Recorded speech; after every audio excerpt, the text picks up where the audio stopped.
안녕하십니까. 암호화폐 정보를 전달해드리는 닥터 비트맨입니다. 목요일도 슬슬 마무리되고 있습니다. 어떻게 오늘 하루 잘 보내셨나요? 최근 코로나의 확산세가 가파라지는 것 같아 조금 안타까운 것 같습니다. 현재 서울시 기준 확진자의 숫자가 하루 200명대를 계속 유지하는 것 같은데 하루빨리 코로나가 종식이 되어서 마스크 없는 삶으로 돌아가길 진심으로 바라보겠습니다.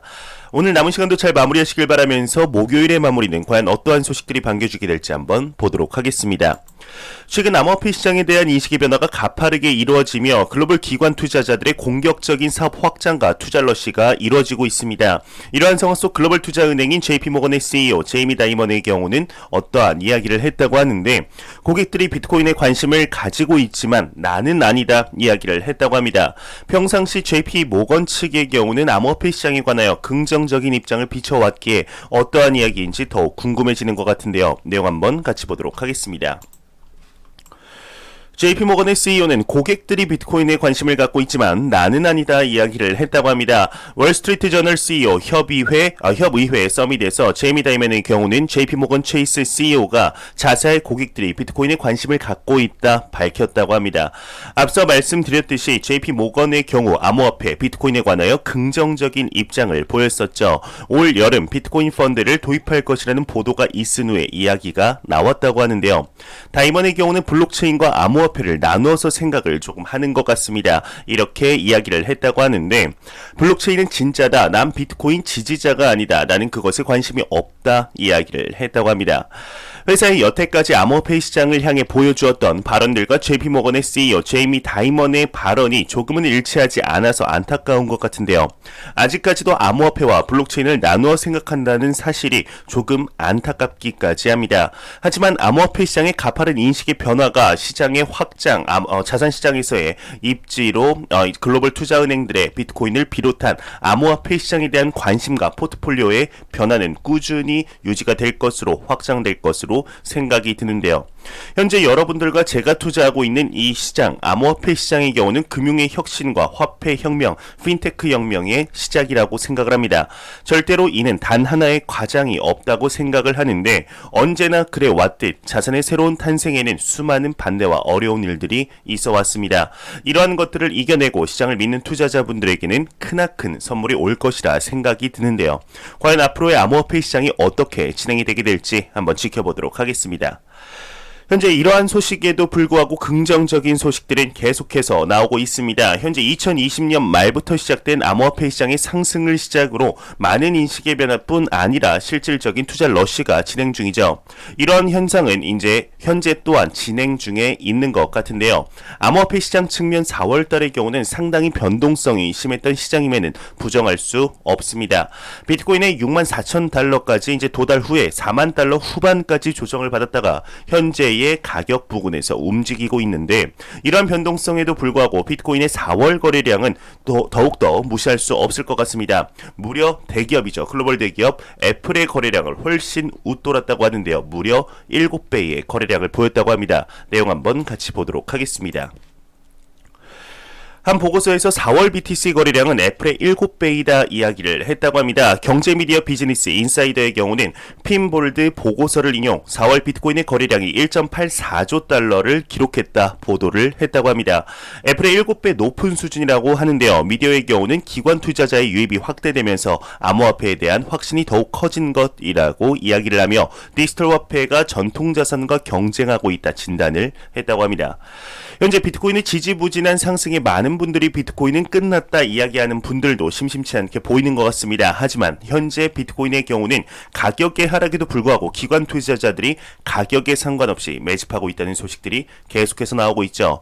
뿐만 아니라 현재 비트코인에 있어 가장 큰 빅 이벤트의 경우는 6월달로 예정된 바네크사의 비트코인 ETF 소식인데요. 개인적으로 이 소식이 비트코인의 10만 달러까지 상승시킬 수 있는 동력원이 되지 않을까 생각이 듭니다. 매 영상 말씀드리지만 가격의 변동성에 절대로 흔들리지 않으셨으면 좋겠습니다. 단기적인 가격의 움직임을 변동성이라고 하죠. 이 변동성은 누가 와도 맞출 수가 없습니다. 워렌 버핏도 맞출 수가 없죠. 시장을 길게 보시며 가격의 하락 시 어떠한 이유로 하락을 했고 그 하락한 이유가 시장의 펀더멘탈 즉 내재 가치에 직접적인 영향을 주는 내용인가를 파악 후에 그게 아닌 단순 가격의 변동이라면 10%, 20%, 30%가 하락했을 때 웬 뻥떡이냐, 박앤세일이구나 생각하실 수 있었으면 좋겠습니다. 시장을 이기려는 투자가 아닌 시장과 함께 성장하는 투자를 하시길 진심으로 바래 보겠습니다. 어제 전해드린 내용 중에 S&P 다우존스에서 비트코인과 이더리움의 지수를 공개했다는 소식을 전해드렸었습니다. 이에 추가적인 소식이 나왔는데요. 향후 몇 개월 내 비트코인과 이더리움뿐 아니라 더 많은 암호화폐 지수를 출시할 계획이다 이야기를 했다고 합니다. 내용 한번 같이 보도록 하겠습니다. S&P 다우존스 인디시즈의 임원은 향후 몇 개월 내에 더 많은 암호화폐 지수를 출시할 계획이다 이야기를 했다고 합니다. 더 블록에 따르면 S&P 글로벌 계열사 S&P 다우존스 인디시즈의 경우는 세 종의 암호화폐 지수를 출시한 가운데 글로벌 책임자인 피터 로프만의 경우 이제 향후 몇 개월 내 다른 상위권 암호화폐 지수를 출시할 계획이다 이야기를 했다고 합니다. 그는 이제 첫 단계를 마무리한 것이다. 더 광범위한 암호화폐를 출시할 계획으로 많은 기관 투자자들 추종자를 보유하고 있는 코인을 선택할 것이다 이야기를 했다고 하는데 상품에 대한 관심이 암호화폐 시장의 성장을 증명하고 있다. 은행의 경우는 우리의 암호화폐 지수를 활용해 장외파 생상품 혹은 다르게 구조화된 상품을 만들어낼 수 있다 덧붙였다고 합니다. 이 지수를 출시한다는 게 왜 중요한지에 대해서 말씀을 드리려 했는데 내용에 다 나와 있네요. S&P가 왜 지수를 출시하려고 할까요? 간단합니다. 현재 우리가 살고 있는 이 시대는 자본주의 사회이죠. 이 자본주의 사회의 경우는 서로의 이해관계에 의해서 움직이게 됩니다. 참 잔인한 이야기죠. 하지만 인정할 수밖에 없는 사실인데요. 이렇게 지수를 출시한다는 것 자체가 장기적인 미래 본인의 기업의 이익이 될 것이라 판단을 한 것이죠.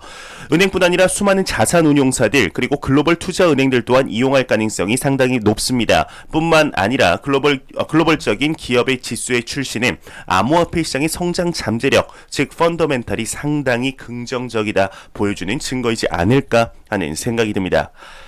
현재 암호화폐 시장에 많은 변화가 이루어지고 있는 상황입니다. 이러한 상황 속 비트코인을 싫어하던 인물들의 변화 또한 볼 수가 있는데요. 대표적인 인물이 투자의 귀재라고 불리우는 짐 로저스와 마이크로소프트의 창업자 빌 게이츠이죠. 현재 이러한 인물들을 언급할 때 이 인물을 추가해야 할 것 같은 소식이 나왔습니다. 지난 2월 이 인물의 한마디로 암호화폐 시장의 순간적인 폭락까지 야기시켰던 인물인데요. 바로 현 미국의 재무장관 제닛 옐런입니다. 이 옐런의 경우는 비트코인은 극도로 비효율적이다, 매우 투기적인 자산이다, 규제해야 된다 등등 암호화폐 시장을 못 잡아먹어서 안달이 나 있던 포지션임을 두 눈으로서 확인할 수가 있었습니다. 하지만 어떠한 바람이 들었던 것일까요? 전에 이제 비했을 때 암호화폐 시장을 상당히 객관적으로 보며 제도권 안으로 건강하게 들여올 듯한 이야기를 했는데 어떠한 내용인지 한번 같이 보도록 하시죠. 미국의 재무장관은 암호화폐 규제 틀 필요 그리고 금리 인상을 언급을 했다고 합니다. 일단은 처음에 나오는 내용 자체가 금리 인상에 관한 내용인데 이는 넘어가도록 하겠습니다. 네, 여기 밑에 보시면 암호화폐 규제라는 부제가 있습니다. 한번 보도록 하겠습니다. 내용을 보자면 미국의 암호화폐 규제에 대해 대처 가치가 있다. 네, 보시죠. 대처 가치가 있다 이렇게 이야기를 했다고 합니다. 현재 암호화폐 시장에는 은행 비밀법의 위반, 불법적인 결제, 소비자 보호 등의 과제가 있다 설명을 했다고 하는데 추가적으로 미국에서는 미래에 필요한 암호화폐 규제의 틀이 빠져있다 이야기를 이렇게 했다고 합니다. 과연 어떠한 바람이 드는 것일까요? 혹시 옐런 장관이 암호화폐 시장에 대해 비트코인에 대해 이제 긍정적인 이야기를 한 적이 있을까 싶어서 계속해서 찾아봤지만 암호화폐 시장에 관해서는 긍정적으로 이야기를 한 적이 단 한 번도 없습니다. 이 내용을 보았을 때 영상을 보시는 투자자분들의 경우는 이 정도 발언한 것이 무슨 그 정도로 파급력이 있다고 호들갑이냐 이렇게 보실 수 있습니다. 하지만 제닛 옐런의 경우는 반암호화폐적인 성향을 좋아했던 제닛 옐런의 이러한 반암호화폐적인 성향을 좋아하던 한 사람이 있습니다. 바로 미국의 현 대통령이죠. 바로 바이든 대통령인데요. 이 화면을 보시면 4월 중반쯤이죠. 바이든의 경우는 옐런 장관의 반암호화폐적인 정책을 지지하는 것으로 알려졌습니다. 백악관의 대변인이 공식석상에서 이야기를 한 것이죠. 옐런 장관의 경우는 바이든이 본인의 이야기한 반암호화폐 정책을 좋아한다는 사실을 당연히 알고 있을 겁니다. 지구 반대편에 있는 우리도 아는 사실이니 말이죠. 그런 와중에 이러한 이야기를 한다. 이는 비단 옐런 장관의 입장이 아닌 바이든의 암호화폐 시장에 대한 생각도 변화했다는 것을 충분히 알 수 있지 않을까 생각이 생각이 듭니다. 그렇다면 이 사이에 과연 무슨 일들이 있었던 것일까요? 이건 뭐 제 개인적인 뇌피셜이지만 개인적으로 생각을 했을 때 확률이 높은 뇌피셜이지 않을까 생각이 듭니다. 바로 SEC의 새로운 수장 게리 겐슬러의 취임입니다. 게리 겐슬러의 경우는 취임 직후 다른 문제보다 암호화폐 시장에 대한 규제와 비트코인의 ETF에 관해서 검토에 들어갔을 뿐 아니라 기존의 친암호화폐적인 성향과 더불어 비트코인 ETF의 승인을 긍정적으로 보고 있다는 내부 소식통이 흘러나왔었죠. 이러한 게리 겐슬러의 취임이 제닛 옐런 장관과 바이든 대통령에게 상당한 영향을 끼치지 않았을까 하는 생각이 듭니다. 물론 셋이 어떠한 이야기를 했는지는 알 수가 없죠. 현재 이 시나리오 말고는 그 짧은 사이에 제닛 옐런의 반암호화폐적인 기조가 이렇게 가파르게 변화한 것의 이유를 찾을 수가 없다고 생각을 하는데, 뭐 제가 말씀드린 이 시나리오가 뇌피셜이든 어떻든 결과론적으로 이제 옐런 장관의 이러한 기조가 암호화폐 시장의 발전과 규제적인 측면 상당한 발전을 이룰 수 있는 초석이 되지 않을까 생각이 듭니다. 시간이 갈수록 암호화폐 시장의 펀더멘탈은 더욱 굳건해지며 견고해지는 것이 두 눈에 직접적으로 보이는 것 같습니다. 네, 제가 준비한 소식은 여기까지입니다. 마지막으로 코인 마켓캡에서 한번 가격 보고 마무리하도록 하겠습니다. 메이저 탑10 코인들 한번 전반적으로 살펴보도록 하겠습니다. 시가총액 1위의 비트코인의 경우는 지금 3.8% 상승했습니다. 6,380만원대, 이더리움이 지금 한화 400만원대를 지금 보이고 있는 것 같습니다. 4.15% 상승한 389만원대, 3위의 바이낸스가 0.82% 상승한 712원대, 4위의 도지코인이 11.91% 상승 715원대, 마지막 리플 XRP의 경우는 16.15% 그래도 두 자릿수의 상승대를 보여주고 있습니다. 1879원대를 보여주고 있네요. 네, 비트코인의 더미넌스 같은 경우는 45%로 계속해서 꾸준히 낮아지고 있습니다. 네, 다시 한번 암호화폐 시장의 상승이 오려는 것일까요? 그럼에도 암호화폐 시장의 매우 높은 45% 비트코인의 시장 지배력을 보여주는 것 같습니다. 제가 준비한 소식은 여기까지입니다. 영상이 도움이 되셨다면 구독과 좋아요 그리고 광고 한 편만 처음부터 끝까지 시청해 주시기 바랍니다. 이 채널은 오직 광고 수익으로 운영이 되게 됩니다.